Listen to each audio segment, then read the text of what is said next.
My name is Laurence Addeo.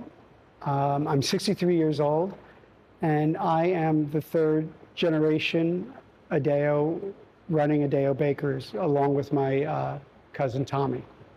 Well, my grandfather came over first. He came over in the 1920s, and he came over. He actually was married to a woman, but she died of tuberculosis. And my grandfather went back to Italy and met my grandmother, and she wanted to come to Italy, to the United States.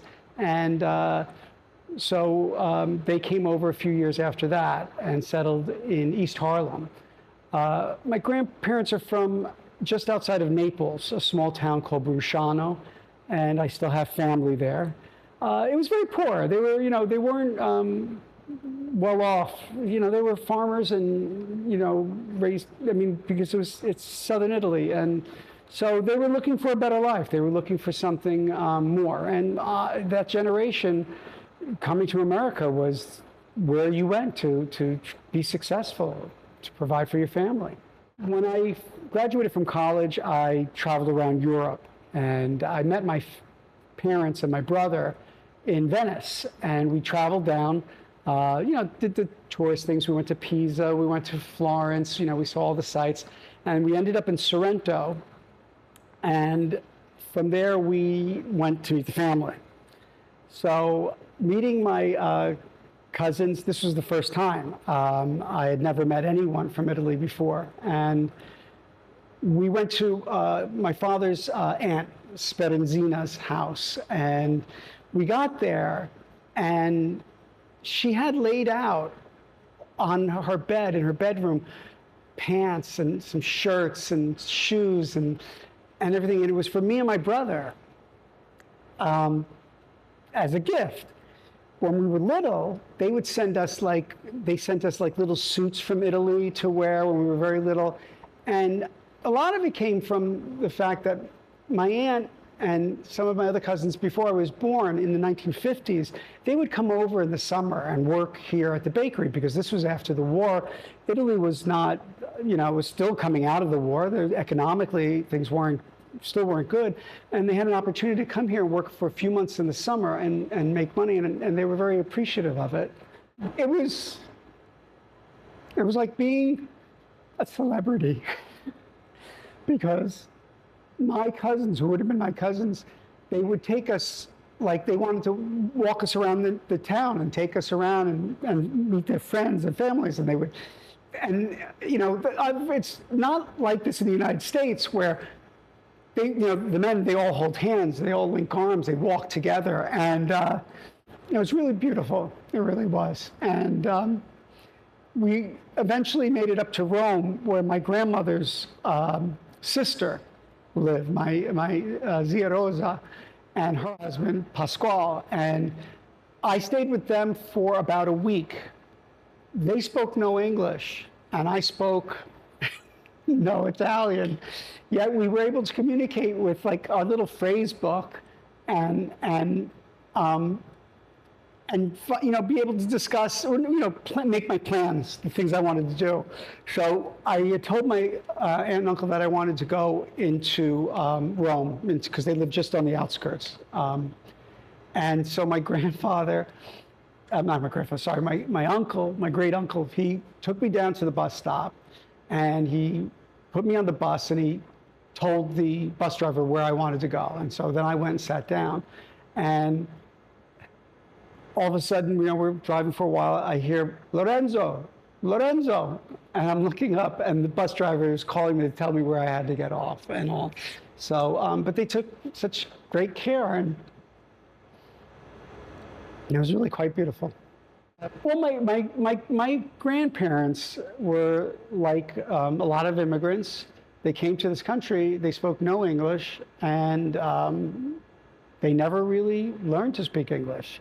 So I was young when my grandfather passed away. I was about 7 years old. So all the stories I get are from my father. And, he would tell us about how big the family was, because it was a big family. And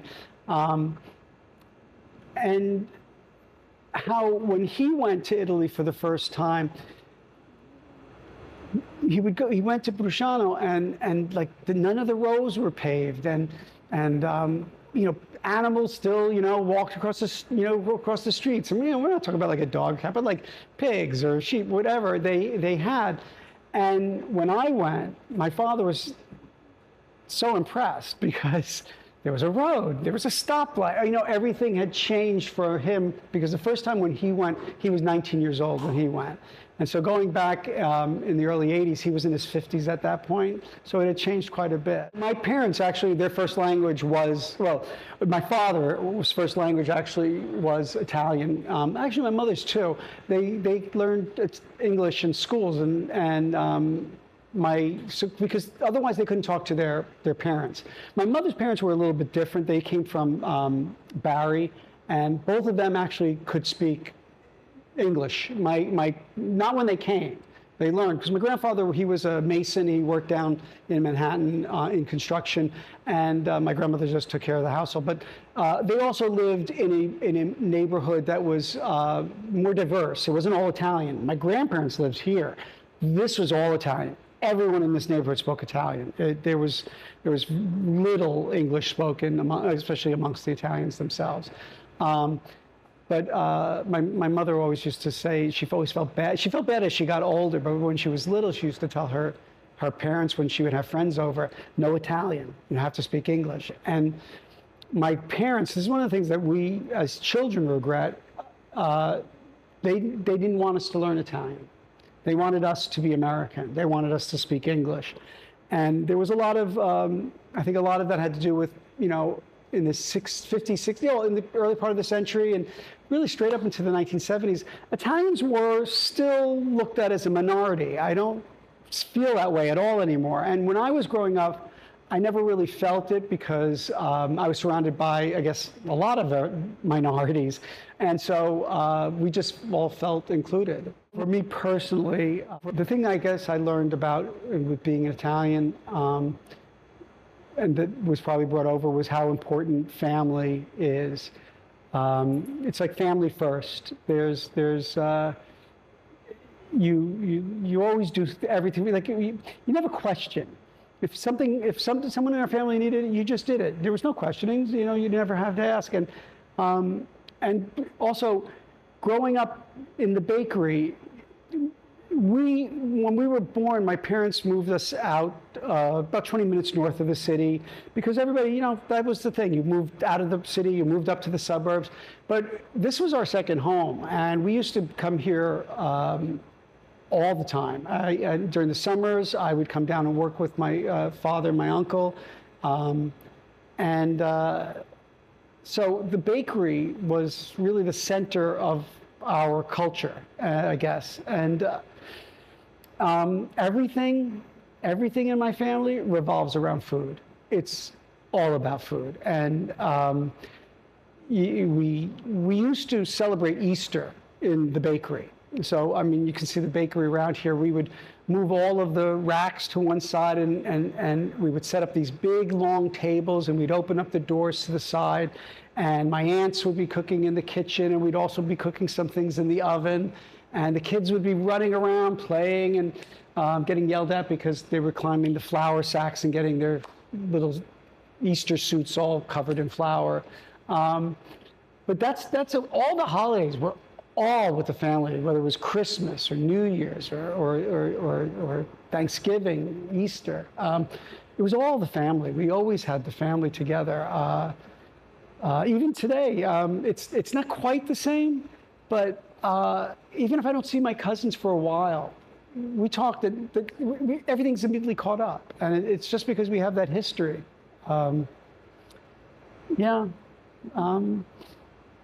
Also, just to be generous and kind. I learned that from my parents. Where I grew up, just about 20, 30 minutes from the bakery, the vast majority of the people who lived in my town were Italian, Irish, and Jewish. And the one thing that I can say about those three groups is that family was always a very, very important thing. Also, when it came to me and my friends who were Jewish, food was like really, really important.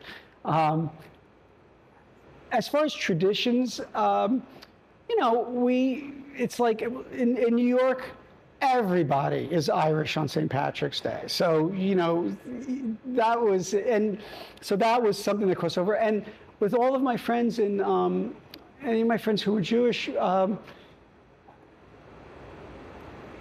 it's about family. I mean, you know, and even Irish, I should say, with both, the family unit is the most important thing. Supporting your family, being around your family on holidays, you know, all of those things are pretty much the same for all three cultures. What American Italians think of as Italian culture is, I believe, very different from what Italians believe Italian culture is. You know, for me, it's not about,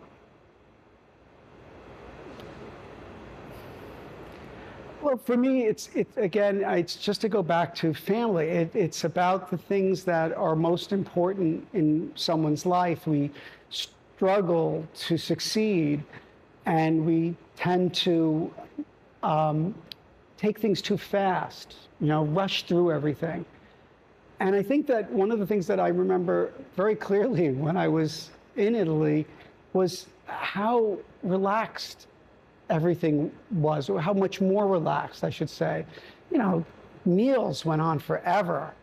We would go for long walks together. We would, you know, just sit around just as a group, just to talk or to listen to stories. And I remember growing up here, that was the thing that I always loved the most, was being around the table. I was very young, and having all the aunts sitting around the same table and talking and telling the stories about the different cousins and the different things they did, and you know, keeping the family alive, you know, and passing, you know, what the family is and was. And you know, now for me at my age, I'm looking at the future. You know, I look at my nieces and my nephews, and I look at my cousins' children, and you know, I sometimes, I know in the case of some, very much so, they want to keep that alive. They want that to be a part. But our family is becoming very diverse. It's not just Italian anymore. I mean, you know, growing up, we married an Italian girl. You know, my brother and I were the first in our family not to marry an Italian girl. And but you know, diversity is a very important thing in America, and I think it should be that way all over the world. I think it's better. I think we start to understand each other better. But getting back, I guess, to the question, it's for me the important thing is to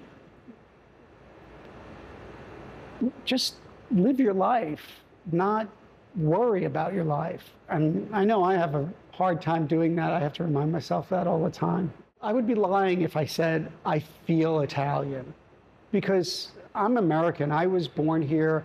I was raised in this society. It's you know, with the good and the bad in this society. There's plenty to go around, and because I grew up in a very diverse group of people, that to me makes me American. If I had to, it's always the fact that I grab onto the history of Italy, and the beauty of it, and I want to have that beauty in my heart, you know.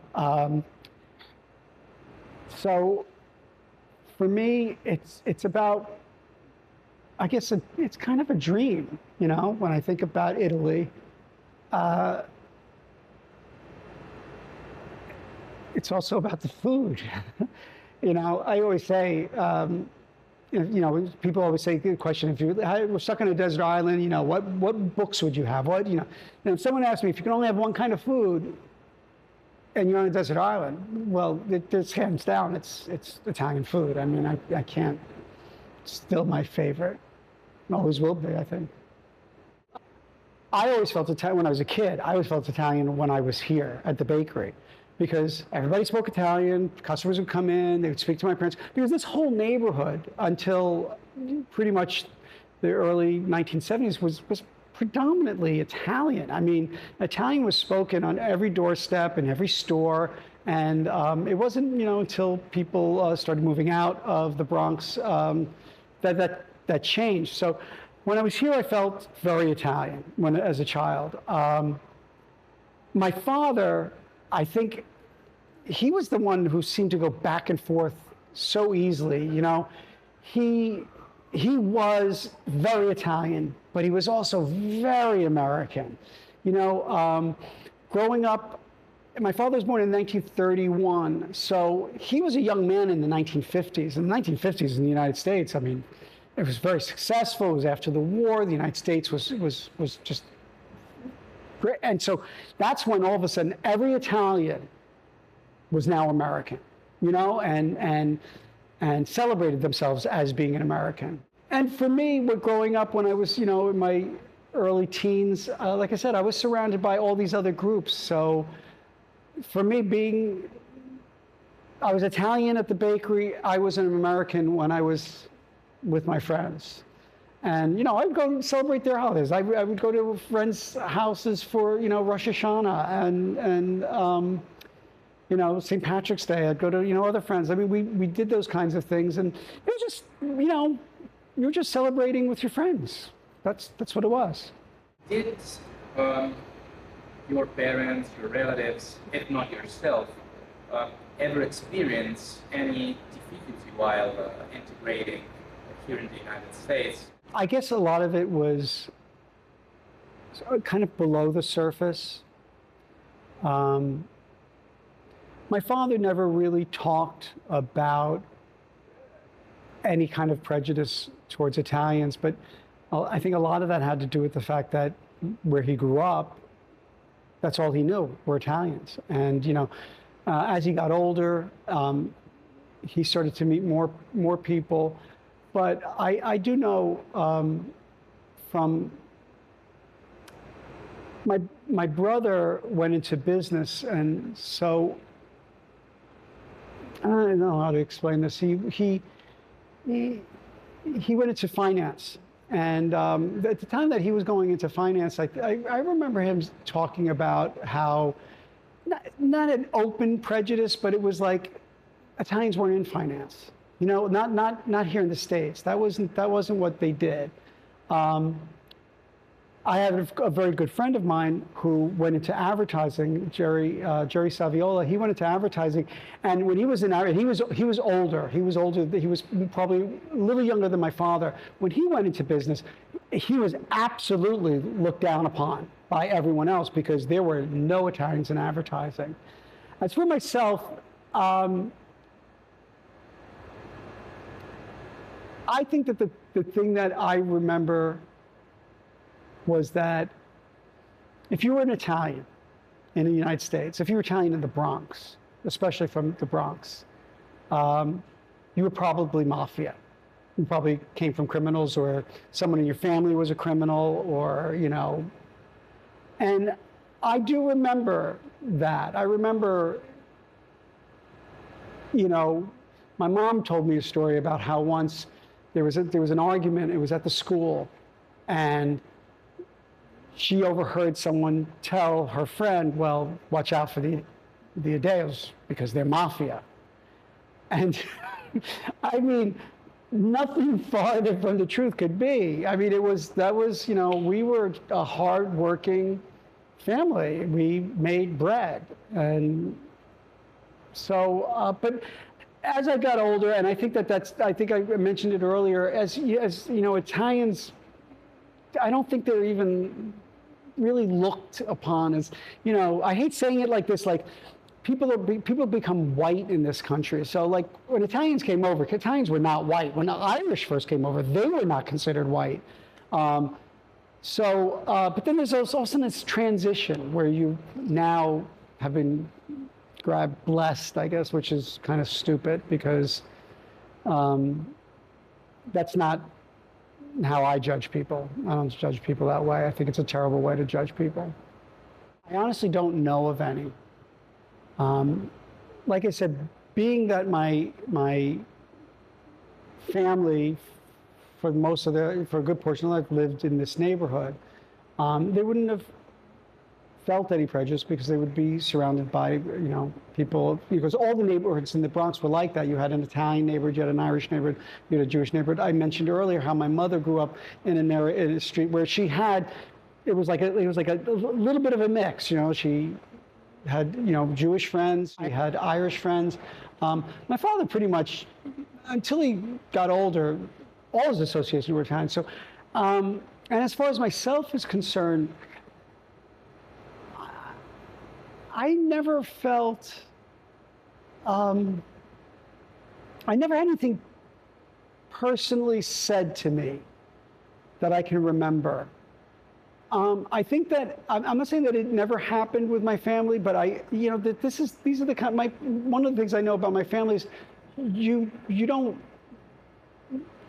persevere. You don't, so if somebody did treat it, if someone ever did something like that, I think that they wouldn't respond. They would just, move on.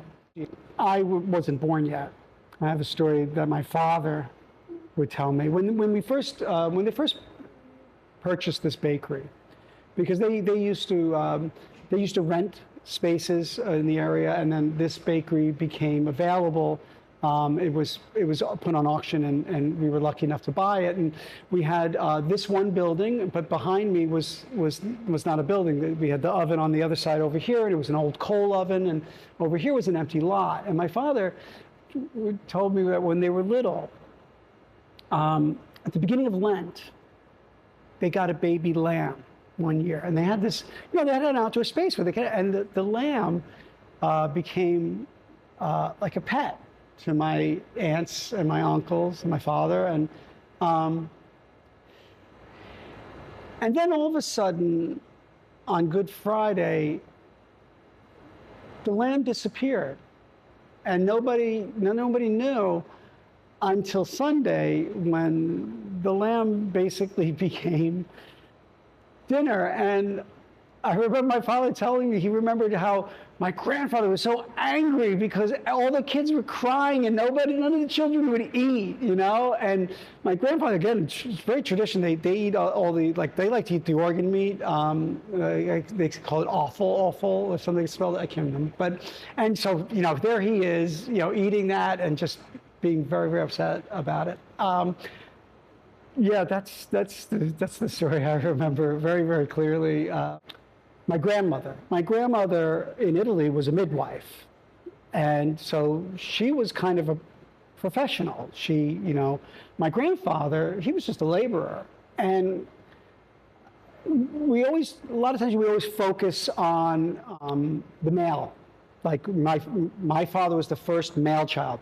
His sister's older than him, but he was the first male child, so he was like the prince, and the women were always sort of put to the side. The only thing a woman should be there for is to get married and provide children and grandchildren and all that.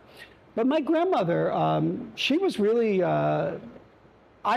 she was the more intelligent. She was the one who I really believe, from what I've been told, took care of the business part of the business. Somebody used to say, "Oh, I used to see your grandmother in the front of the store, and she'd be sitting, we'd go and talk." And my father would say she was watching every penny, every dime that went into the cash register. She took care of the business. The other story I think about is my mom, my own mom. My mother, when she was a young girl, first of all, she skipped, I think, 2 grades. She was very, very smart, and she was the only, no, she wasn't the only, her and her sister were the only ones of the women that got jobs. So my mother, and her job was in Manhattan, and that was like just unheard of. You know, none of my other aunts and uncles, they never went downtown. They wouldn't go down to Manhattan. My mother used to commute downtown and work for a small cosmetics company. But my aunt went down and she worked for the phone company. When my mother had children, she stopped working. Later on in life, my parents had separated. And my mom went back to work. And this is as a much older woman and in a workforce that she didn't understand.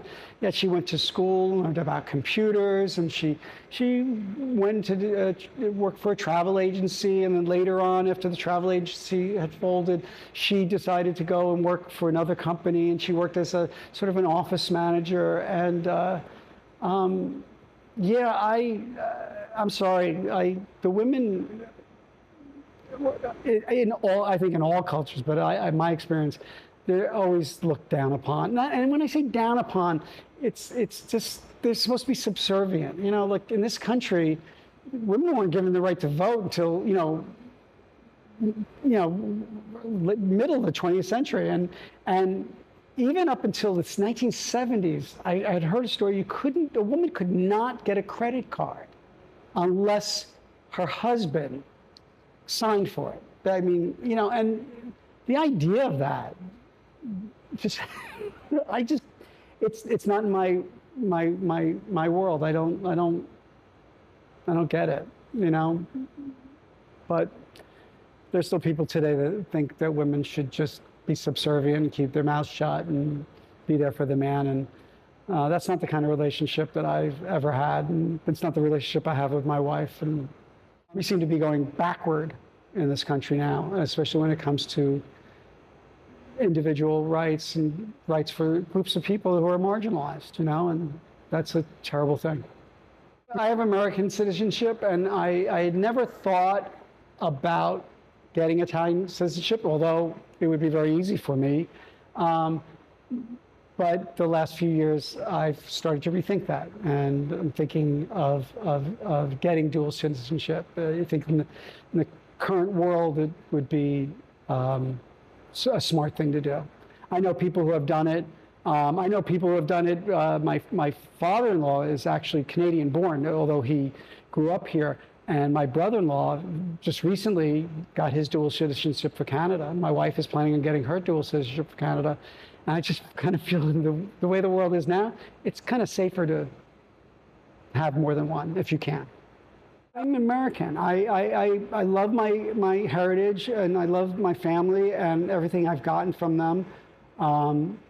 And I love my country and where I've grown up. And I'm very, very pro Bronx, very pro New York. I don't see myself living anywhere else.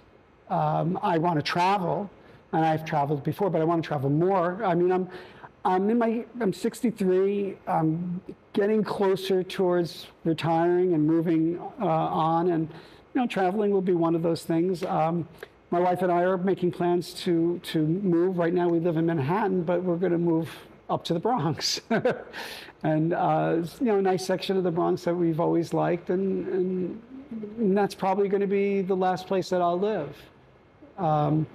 I don't see myself leaving this state. I'm a New Yorker. I'm a New Yorker, Bronx born.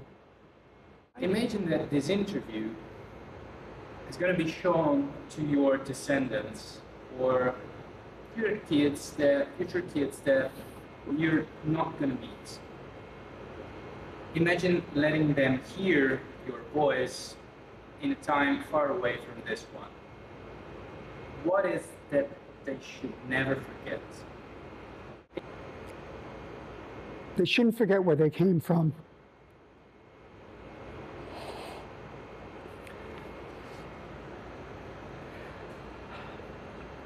We're a family of immigrants. And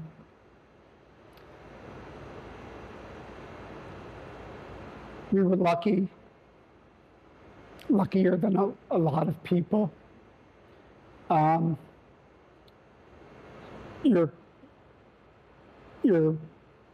grandparents, great-grandparents, whoever they are to you, They left everything they knew.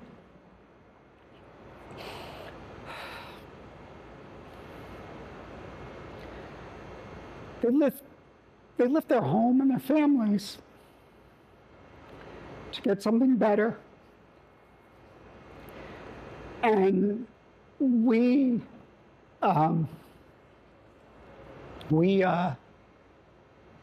got the fruit of that.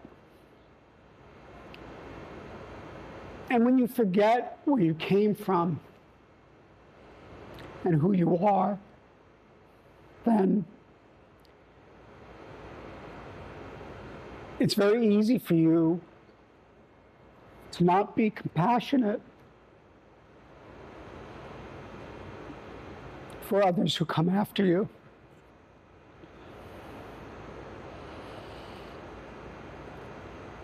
I always think, well, yeah, it's easy to say that this is a country of immigrants. It's, you know, it's Statue of Liberty. You have so many different diverse cultures, but we're in a world now that is a world of immigrants, of migrants, of people who move all over. And quite honestly, that history has always existed. I mean, from the beginning of time, we as a species have always been moving to different places. There's no real, I mean, you know,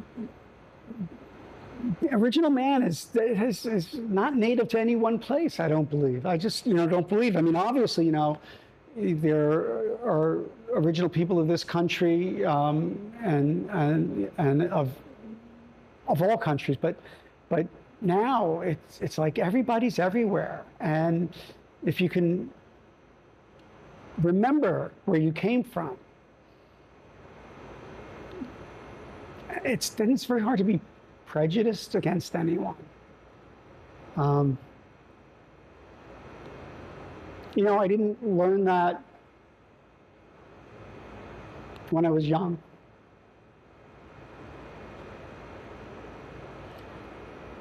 That took a long time.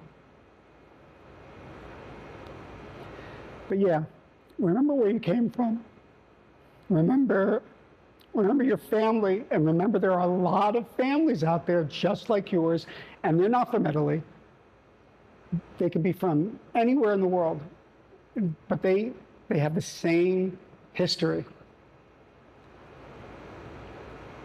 Yeah. That's what I would tell them. Give the greeting. Okay. I'm not sure if it would be considered a greeting in Italian, but I still will say to people, ciao bello, ciao bella.